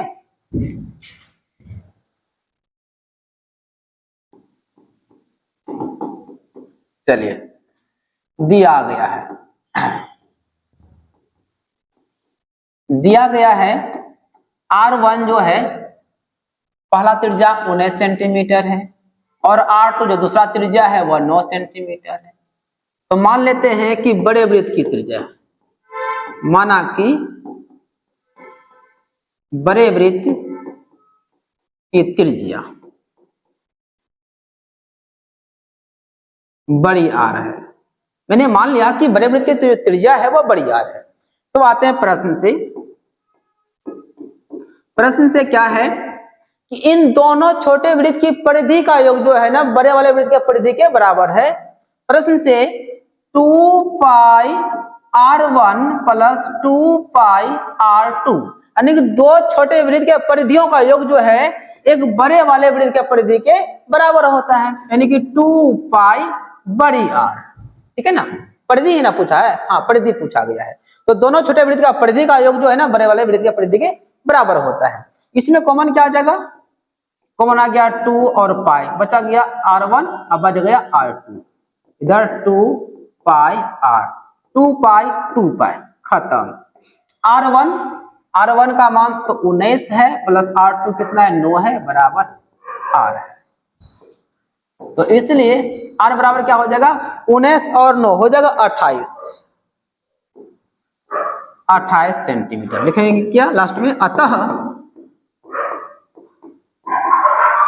बड़े वृत्त की त्रिज्या 28 सेंटीमीटर है। कितना है 28 सेंटीमीटर है। चलिए आगे बढ़ते हैं। क्वेश्चन नंबर आते हैं 27 है, सॉरी 23 है कि 6 cm त्रिज्या वाले एक वृत्त के एक त्रिज्यखंड का क्षेत्रफल ज्ञात कीजिए जिसका कोण 60 डिग्री है।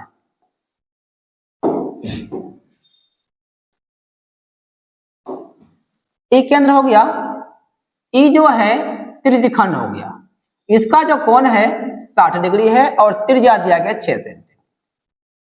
त्रिज्या कितना भाई 6 सेंटीमीटर ए और बी, ये हो गया हमारा त्रिज्यखंड हो गया।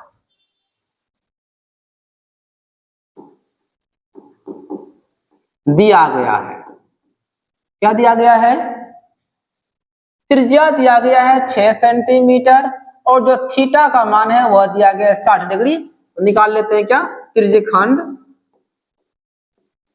त्रिज्यखंड का क्षेत्रफल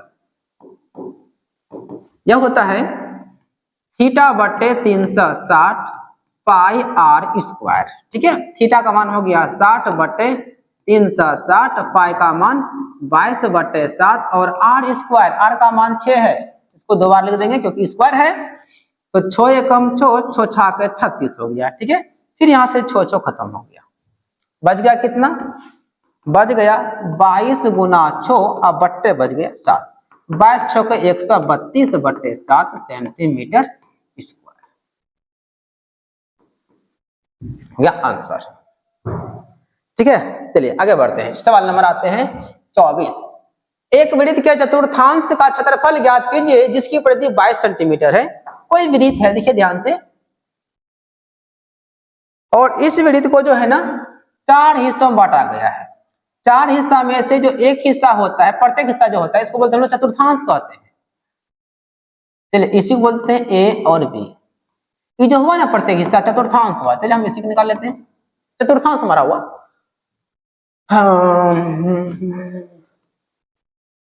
दिया है, क्या दिया गया है, वृत्त की परिधि दिया गया 22 सेंटीमीटर, वृत्त की परिधि कितना है 22 सेंटीमीटर और वृत्त का परिधि होता है 2 पाई आर।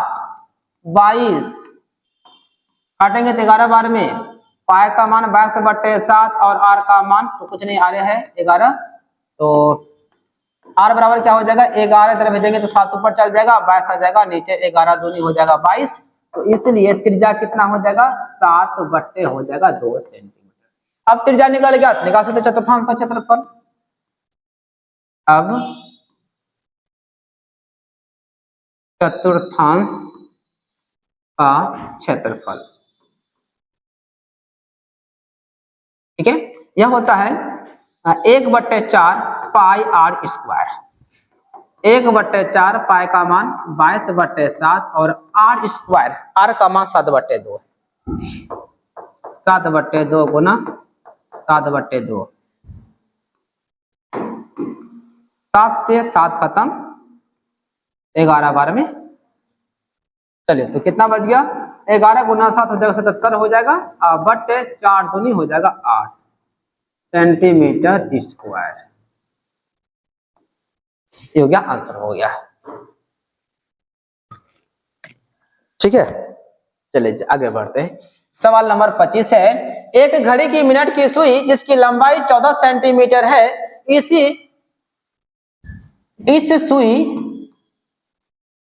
सुई द्वारा 5 मिनट में रचित क्षेत्रफल ज्ञात कीजिए।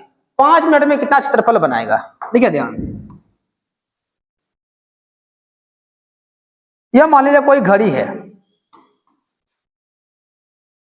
यह मिनट की सुई है, यहां पर है। मान लीजिए 5 मिनट में यह ए पे था, 5 मिनट के बाद वह बी पे आ गया, यहां से यहां आ गया। यह 5 मिनट के दरमियान में यहां से जो दूरी आया वो कितना क्षेत्रफल बनाए, इसी का क्षेत्रफल का दूरी निकालना है। यानी 5 मिनट में ए से लेकर वह बी तक आया, तो 5 मिनट में कितना क्षेत्रफल बनाया, इसी क्षेत्रफल का हमें निकालना है क्षेत्रफल, मतलब इसी एरिया का क्षेत्रफल निकालना।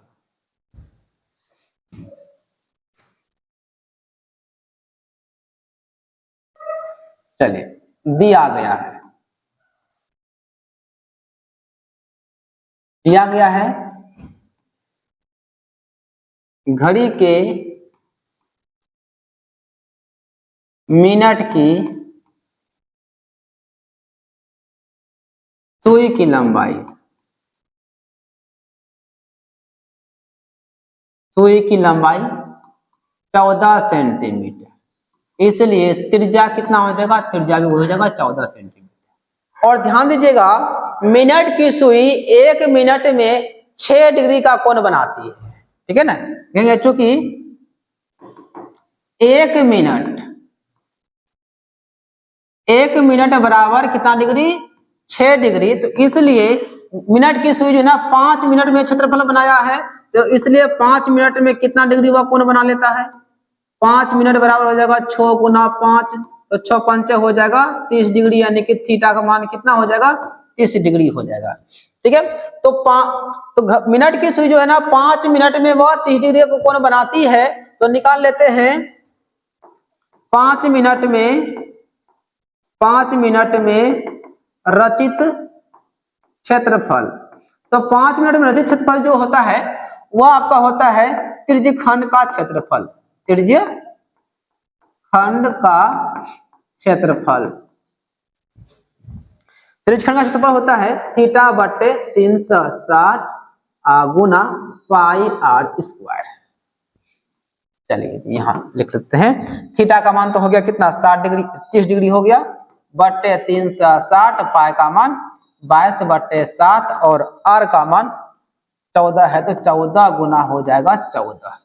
चलिए 0 से 0 काट देते हैं, खत्म हो गया।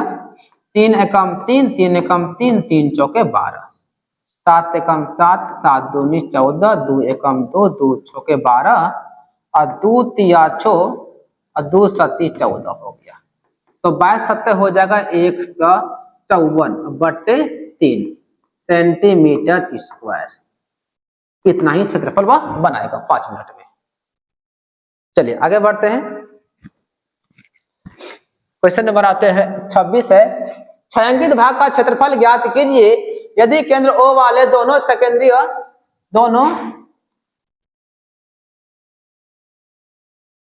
सकेंद्रीय वृत्तों की त्रिज्याएं 7 और 14 सेंटीमीटर है तो कोण AOC 40 डिग्री है। हाँ चलिए आपको यहाँ पे हम बनाकर दिखा रहे हैं कि यहाँ फिगर कैसा होने वाला है।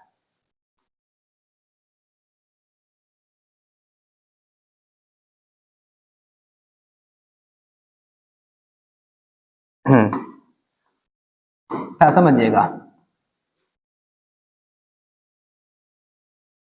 यहाँ पे ये O हो गया और ये A हो जाएगा और ये C हो जाएगा, ठीक है ना। तो AOC जो है यहाँ पे कोण बन रहा है 40 डिग्री और यहाँ से यहाँ तक जो त्रिज्या दिया गया है ना, ये दिया गया है 7 सेंटीमीटर और यहाँ से लेकर यहाँ तक का जो त्रिज्या दिया गया, कितना दिया गया त्रिज्या 14 सेंटीमीटर। तो ई वाला भाग छायांकित पूछ रहा है, ई वाला भाग, ये जो छायांकित भाग है दिख रहा है ना,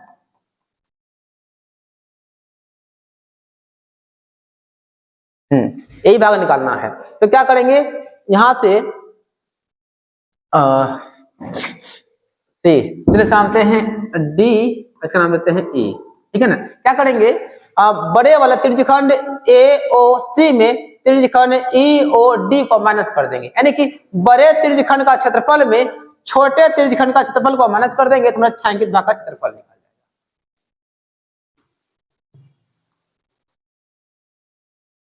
दिया गया है। क्या दिया गया है, छोटी त्रिज्या जो है वो है 7 सेंटीमीटर और बड़ी त्रिज्या जो है यह हमारा है, इसको छोटी ही बोल देते हैं, R1 क्या बोलेंगे, R1 R2 भी बोल सकते हैं। बड़ी त्रिज्या है 14 सेंटीमीटर, ठीक है ना। छोटका वाला त्रिज्या 7 है, बड़का वाला कितना है 14 है। तो निकाल लेते हैं। और थीटा का मान कितना है, थीटा का मान है 40 डिग्री है, ठीक है। तो निकाल लेते हैं छायांकित भाग का क्षेत्रफल।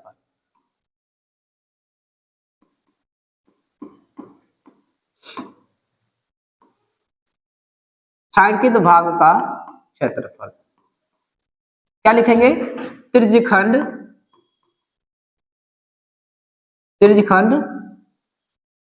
AOC माइनस त्रिज्यखंड E, देखिए E वाला हमारा E है, EOC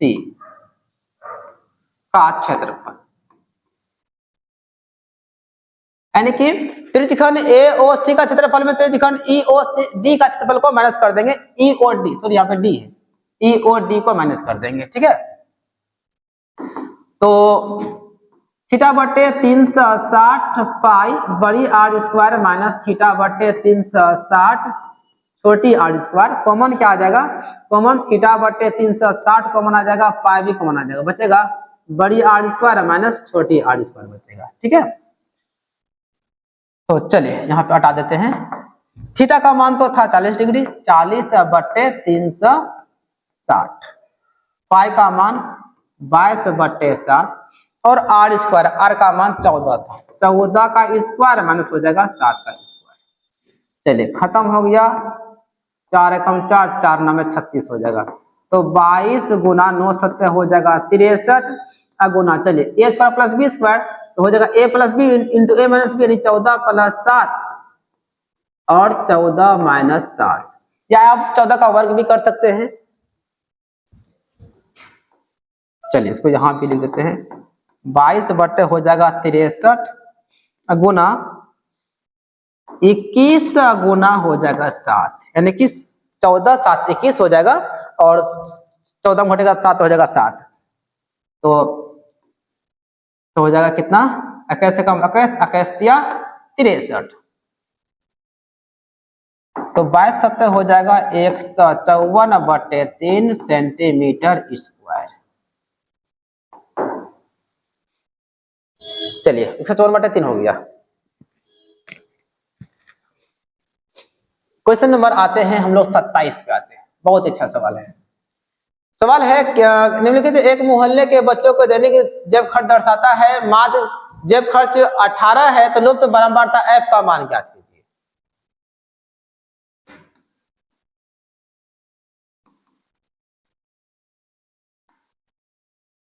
दिया गया है, क्या दिया गया है, माध्य का मान दिया गया है, माध्य बराबर दिया गया है 18, ठीक है। तो F बराबर वाट, F का मान निकालना है। चलिए ध्यान से समझिएगा। तो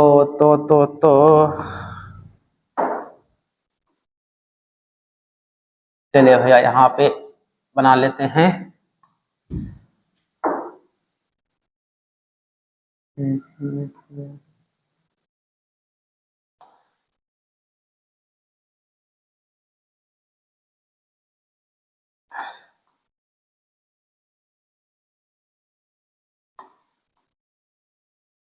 कितना बनेगा?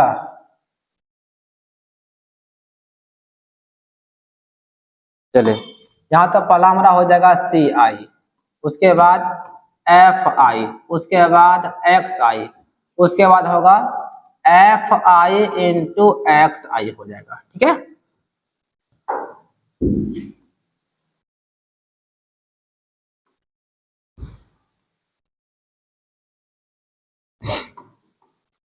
तो 1 2 3 4 5 6 7 है, यहां भी 7 खींचना पड़ेगा। 1 2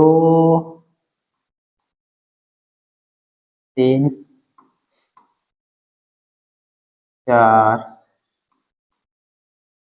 5 6, चलिए हो गया, ये रहा 7, ठीक है।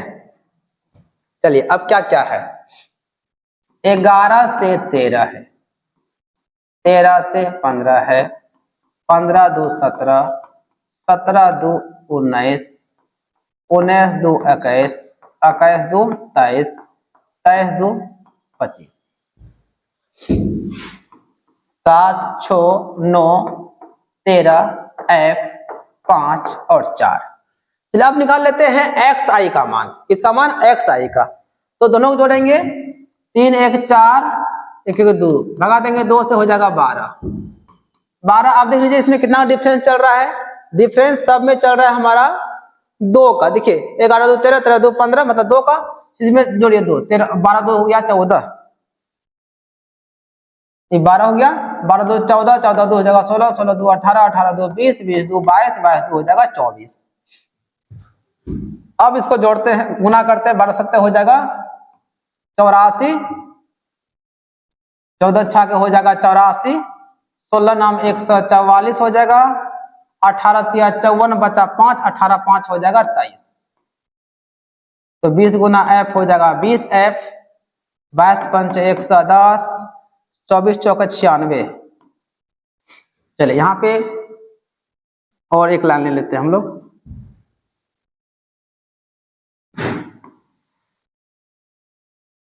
सिग्मा FI, जोड़िए FI कितना दिया हुआ है, नहीं दिया हुआ, जोड़ना पड़ेगा।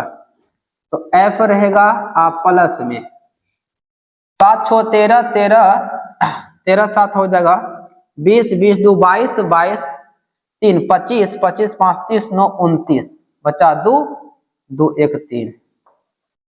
देखिए भैया सही है ना, जोड़ 5 4 9, 9 3 12, 12 8 20, 27 27 और हो जाएगा